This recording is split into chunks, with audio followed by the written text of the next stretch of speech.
Hey movie fans, so you know that struggle when you're watching a halfway decent movie only for it to completely crumble and fall apart when you get to the end? Like an ending that's just so abysmally bad that you forget everything else in the movie and you only focus on, wow, they really didn't stick the landing. That's the lasting impression you have for that movie? Well, what about those times that it's not the ending, but it's the beginning? Something in the beginning or the start of the movie starts you off on such a bad note, leaves you with such a sour taste in your mouth that for the rest of the movie, you can't forget about it and it kind of tarnishes the rest of the movie for you. Well, that's what I'm going to talk about today.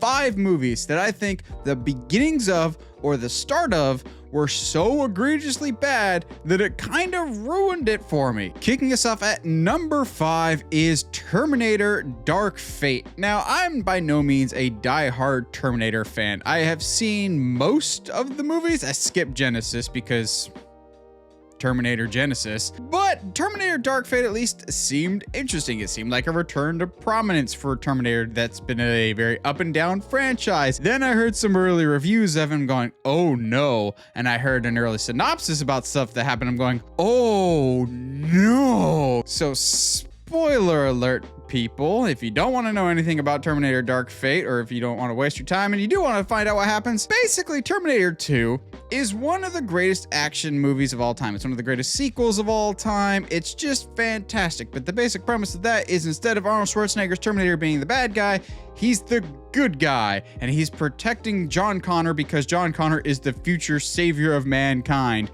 And that movie basically ends with the Terminator sacrificing himself so that technology can't fall in the wrong hands, thus saving John Connor for another day. Well, Terminator Dark Fate retcons the franchise, and a franchise that's already full of retcons, I feel like. Retcons the events of one of the most beloved action movies of all time, and basically says, hey, you know that movie that you like? Well, 5 minutes after that, another Terminator was sent and killed John Connor. So you know the events of that movie that you love? Null and void. It does not matter. Now, this is low on my list just because I'm not the biggest Terminator fan, but even I fully acknowledge, wow, that's a spit in the face to Terminator fans. And if I was a diehard fan, I don't know if I could get over that.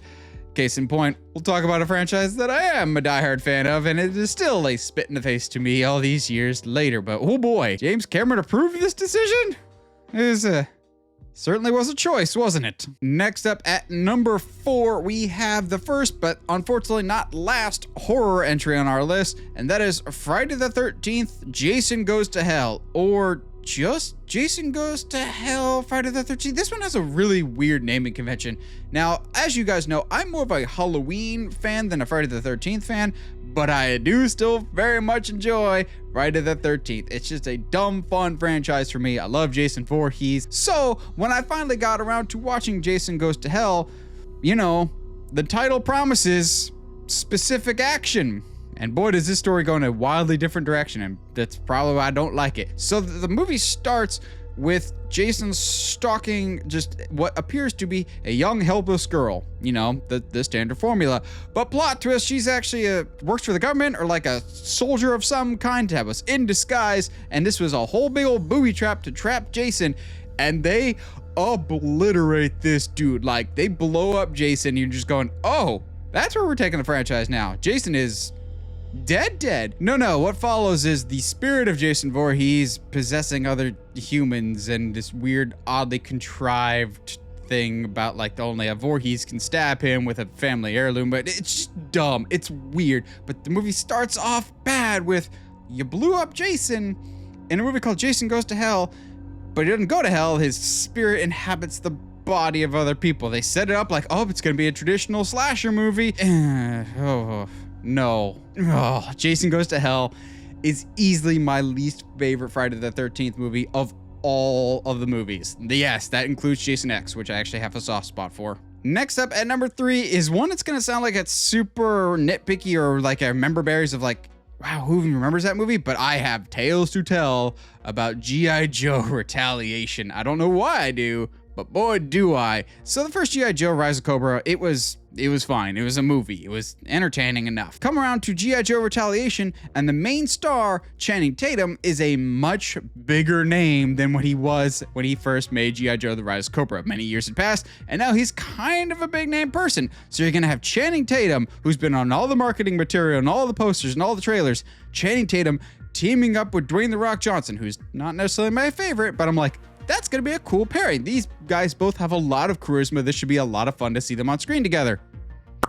Channing Tatum also, like Jason Voorhees, gets blown up and we never see him ever again. I was just in disbelief the entire time watching G.I. Joe Retaliation going, Duke has to come back at some point, right? It's Channing Tatum. You don't just like kill him off. He was the guy in the last movie. Not just that, I distinctly remember the G.I. Joe Retaliation toys coming out like a full 7 to 8 months before the movie came out. Why? Because they had massive reshoots. Apparently the test audiences did not like the fact that Channing Tatum died so early on, so they did a bunch of reshoots to add more scenes of him and Dwayne Johnson together towards the beginning of the movie. That fooled in my brain of going, okay, they've reworked it and maybe he's sticking around. No. They killed him. I really detest the trope of, yeah, you know that movie that you love? Oh, the characters that you know and love, they just died immediately after or at the beginning of the sequel. It happens a lot, but for some reason, it's stuck in my craw more than any of for G.I. Joe Retaliation. Like even up until the finale of the movie, I kept waiting for him to come back. Like when all hope seems lost and they're like, we need help. Oh, great, Channing Tatum's gonna come back. No. At number 2, we had the most personal one, but it's also kind of a take it with a grain of salt thing because a lot of people hate this movie, and I only kind of dislike it, but I also kind of have a soft spot for it.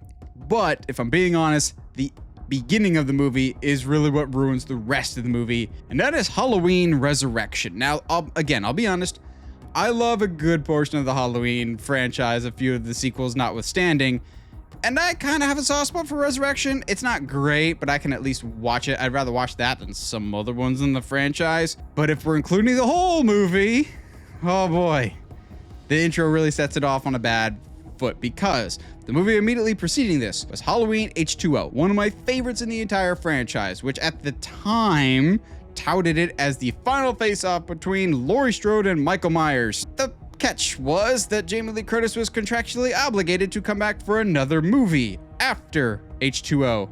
She did not want to come back for another movie in H2O after H2O. They reached a compromise of going, yeah, we'll bring you back, but we'll kill you at the beginning. She's like, perfect. So the beginning of Resurrection just shows that Michael did this really convoluted body swap with the security guard and is still on the loose, and that Laurie didn't actually decapitate him in the last movie. She decapitated some other poor guy, and that sent her spiraling over the edge into insanity, and it's just dumb. But basically, this whole lead up is to the first 10-15 minutes of the movie, which is just an exaggerated roundabout way for Michael to definitively kill Laurie in the most anticlimactic way possible of stabbing her and chucking her off a building and throwing her into some bushes. It's really stupid, but it's also so detached from the rest of the movie. Like if you chop off the intro, the characters never really mention it again. It never comes up again. It's just a let's get it out of the way. So if you are emotionally invested in the character of Laurie Strode, like I am, or if you're a big H2O fan, like I am, this is such a spit in the face of Halloween fans. They're like, you wanted more, you got more, and it's frustrating. However, at number 1, that has never changed and probably never will, because holy crap, guys, Batman the Killing Joke, the animated movie, is the poster boy of a beginning killing the rest of the movie. Oh gosh. Batman the Killing Joke is one of, if not the most iconic Batman/Joker comic of all time. It's at least Joker's most iconic comic of all time, basically hinting at one of the potential origins of Joker. Not necessarily the definitive, because I've always liked what Joker says. If I was to have an origin story,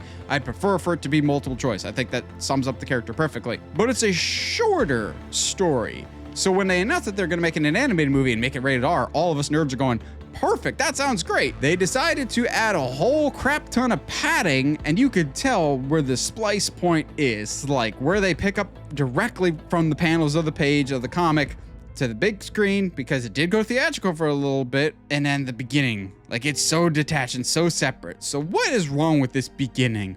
Oh, where to begin? The infamous moment in The Killing Joke is Joker shooting Barbara Gordon and forever paralyzing her. Barbara takes on a much more prominent role in the beginning of the Killing Joke animated movie, and I don't like the direction that they take it. They have Batman and Batgirl in a relationship, and they hook up on a rooftop in costume, and it's just gross. It doesn't work. But I think what the writers were trying to go for is, well, if Batman has more of an emotional connection, then they'll feel the loss more. But I'm going, they're basically already family, because they definitely are just a Bat family. The emotional connection's already there.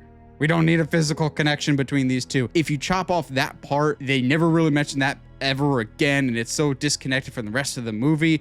The Killing Joke part, the parts that actually adapted from the comic panels, are perfect. Nothing to change about that. It's fantastic.